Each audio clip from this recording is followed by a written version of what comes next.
امروز ما اومدیم با آموزش مرغ بریان. موادی که لازم داریم رو من اینجا چیدم. مرغ، 1 عدد، زعفران دم کرده، روغن حیوانی یا کره، زردچوبه، آبلیمو، پیاز داغ و کشمش و گردو برای داخل شکم مرغ و موادی که بادمجون و گوجه و هویج برای دورچین مرغ استفاده میکنیم. نمک داریم، زردچوبه داریم، فلفل و روب گوجه برای رومال مرغ. اگه دوست داشتید میتونید استفاده کنید. بچه‌ها در ابتدا مرغمون رو باید در موادمون بخوابونیم. موادمون شامل نمک، فلفل، آبلیمو، زعفران، سیر 2 تا 3 حبه، پیاز 2 عدد متوسط هستش. میخوابونیم یه شبانه روز داخل این مواد، بعد که خوب بوی زخم مرغ از بین بره.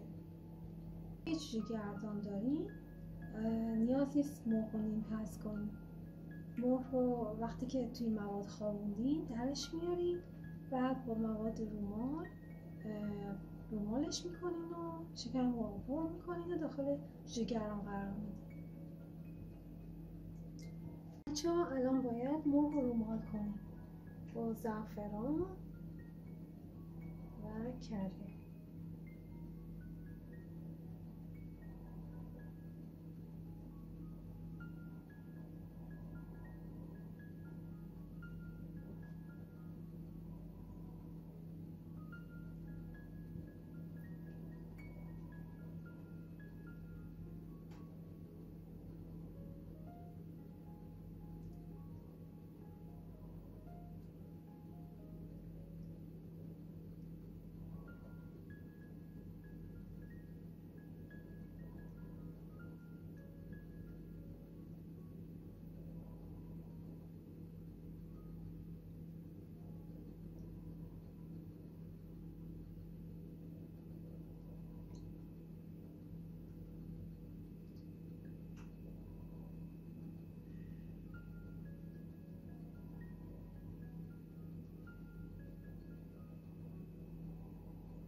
خب الان نوبت این رسیده که داخل شکم مرغ رو موادمون پر کنیم.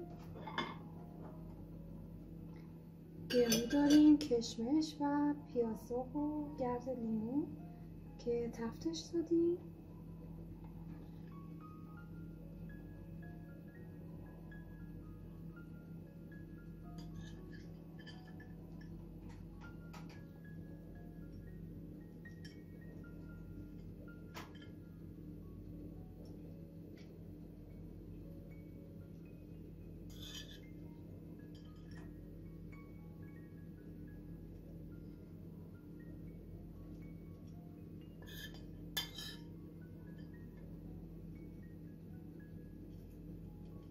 شما میتونید آلوچه و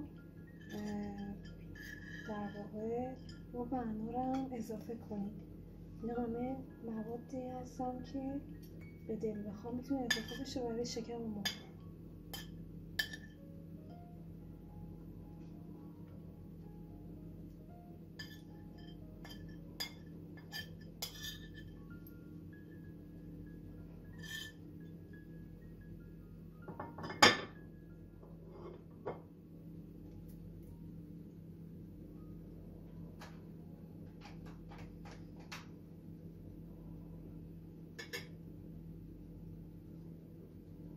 بچه ها ما مرغمون رو قرار داریم داخل قالب. مواد دورچینمون هم چیدیم، سیب زمینی هم اضافه کردیم مواد دورچینمون و بادمجون و هویج و گوجه هم که داشتیم. بعد با فویل آلومینیوم روی قالب رو میپوشونیم. به مدت 1.5 ساعت باید داخل فرن پخته بشه. بعد از اون باید فویل رو در بیاریم و اینکه بذاریمش طبقه وسط فرن و شعله طبقه بالای فرن روشن کنیم تا حساب مرغ طلایی بشه و با مواظب باشیم که مرغ نسوزه. ما روی قالب رو فویل پیچیدیم، آماده است که قرارش بریم داخل فرن.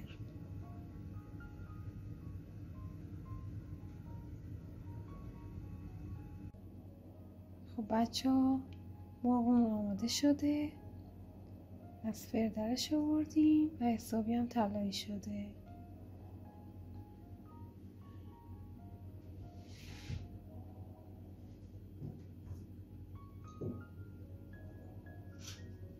خب بچه ها جون، برای من حتما آموزش‌هایی که دوست دارین من براتون بذارم رو کامنت کنین. لایک و سابسکرایب رو فراموش نشه. مرسی ازتون.